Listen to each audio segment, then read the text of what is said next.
C'est dans les années 1890 que débute l'histoire de la fondation ITS-RS.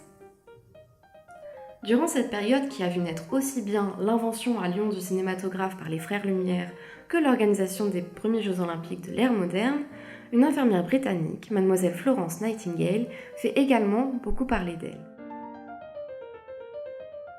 Son combat en Angleterre pour faciliter l'accès pour toutes les femmes au métier d'infirmière et pour l'amélioration des soins hospitaliers est devenu célèbre dans toute l'Europe, notamment en France, où il n'existait à cette époque pas d'école formant des infirmières réellement qualifiées. Les soins médicaux étaient alors le plus souvent prodigués aux malades par des sœurs, des femmes religieuses dont les formations médicales étaient très aléatoires et souvent peu poussées. Ce fut mademoiselle Léonie Allégret qui la première eut l'idée de créer en réponse à ce manque de soignantes instruites une formation professionnelle d'infirmière laïque en France. Son idée était également motivée par l'envie de créer un nouveau débouché professionnel pour ses élèves, car les jeunes femmes françaises de bonne famille peinaient à trouver des emplois à la sortie de leurs études. Le nombre de professions leur étant accessible à cette époque était en effet restreint et les places y étaient rares. Mademoiselle Allégret tenta de récolter des fonds pour son projet, mais se heurta à l'opposition des familles bourgeoises de ses élèves, lesquelles refusaient que leurs filles prennent un travail jugé ingrat et réservé à l'époque à une classe de la population dite inférieure. Il lui faudra attendre de rencontrer Madame Gabrielle Alphen Salvador pour que l'idée d'une école d'infirmières voie le jour.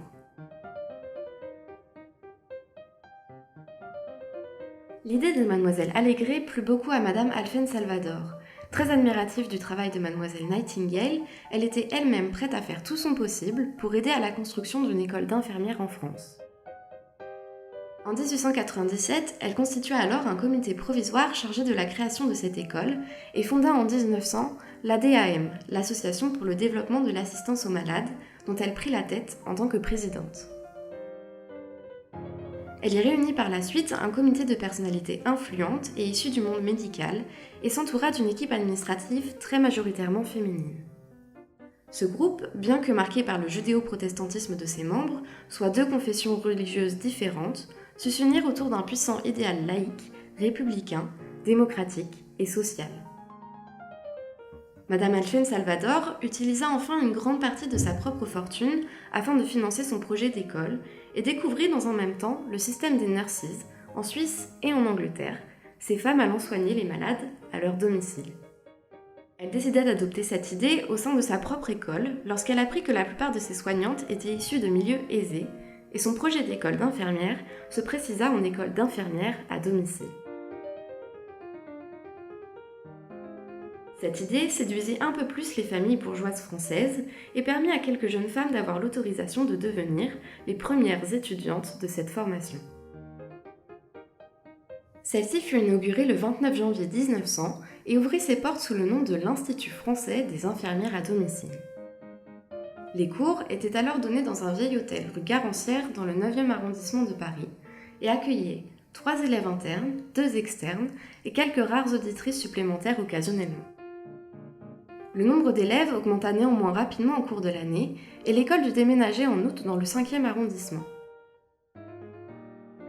Son nouveau bâtiment était un vieil immeuble rue Amyot, nom de rue dont les élèves tireront un surnom, celui d'Amiotte. Il se rajoutera à celui des Petites Bleues, qu'elles portaient déjà à cause de la couleur de leurs uniformes. En novembre, l'école changera son nom de nouveau, prenant celui d'école professionnelle d'assistance aux malades, et proposera entre autres plusieurs services. Un hôpital, du nom de Alphen Salvador en annexe de l'école, entre 1901 et 1920, un espace de consultation gratuite pour les enfants en bas âge, appelé le Soin du Nourrisson, entre 1902 et 1940, et enfin un service d'assistance à domicile pour les malades indigents, entre 1902 et 1903. Le 29 octobre 1908, l'association fut reconnue par décret ministériel d'utilité publique. En 1913, après quelques années, l'école professionnelle d'assistance aux malades accueillit une nouvelle directrice, mademoiselle Jeanne de Johannis. Ancienne élève ayant déjà travaillé à différents postes dans cette institution, elle devint celle qui assura sa stabilité et la développa. Elle entra également en contact après la Première Guerre mondiale avec le CARD, le Comité américain pour les régions dévastées, et sa présidente, mademoiselle Anne Morgan. Entre-temps, l'État français commença à délivrer des diplômes officiels aux étudiantes sortantes. En 1922 furent délivrés les premiers diplômes officiels d'infirmières de l'histoire de l'école, et en 1924 apparurent les diplômes d'infirmières visiteuses. En 1932, le CRD et le gouvernement français financèrent la construction d'un nouveau bâtiment au 1 rue du 11 novembre à Montrouge. Et l'école s'installera définitivement dedans. Son inauguration officielle fut faite en présence du président de la République, Albert Lebrun, du Premier ministre André Tardieu et de l'ambassadeur des États-Unis, Walter Hedge. Le maire de Montrouge, Émile Crespe, fut également présent. Cet emménagement marque le début d'une nouvelle période de l'histoire de l'école, laquelle est pour le moment encore loin de ressembler à celle que nous connaissons aujourd'hui. Nous pourrons voir dans le prochain épisode de cette série les nouveaux changements qui lui seront apportés et la manière dont elle fit du social le cœur de ses formations.